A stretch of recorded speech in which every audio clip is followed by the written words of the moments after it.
Israel family road మీద పడింది కదా, ఆయన చేసిన తప్పేంటి? ఆ ఫ్యామిలీ చేసిన తప్పేంటి? ఒక ఫ్యామిలీ తరపున నిలబడమే ఆయన చేసిన తప్ప?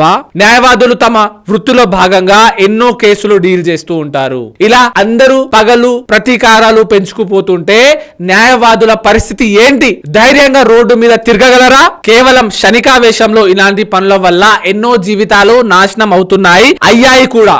ఇప్పటికైనా ఒక్కసారి ఆలోచించి నిర్ణయం తీసుకుంటే సమాజం చాలా ముందుకు వెళ్తుంది. ఇప్పుడు నిందితుడు దస్తాగిరి సంతోష్ నగర్ పోలీసుల అదుపులో ఉన్నాడు. కేవలం క్షణికావేశంలో మాత్రమేనా, మరేదైనా కారణాలు ఉన్నాయా అనే కోణంలో పోలీసులు ఎంక్వైరీ చేస్తున్నారు.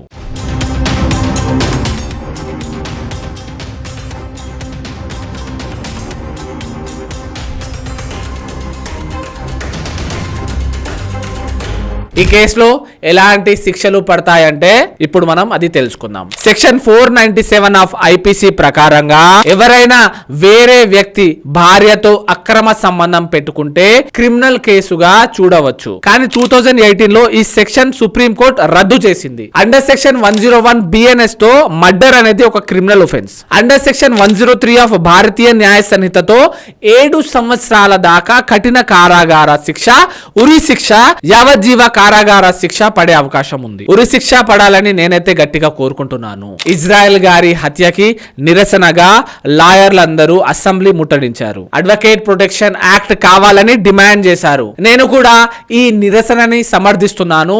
న్యాయవాదుల్ని రక్షించడానికి ప్రభుత్వం చర్యలు తప్పకుండా తీసుకోవాలి అని ఈ వీడియో ద్వారా ప్రభుత్వాన్ని కోరుకుంటున్నాను. హై ప్రొఫైల్ కేసు డీల్ చేసే లాయర్లకి లైసెన్స్డ్ వెపన్స్ గానీ పోలీస్ సెక్యూరిటీ గానీ ఇవ్వాలని డిమాండ్ చేస్తున్నాను.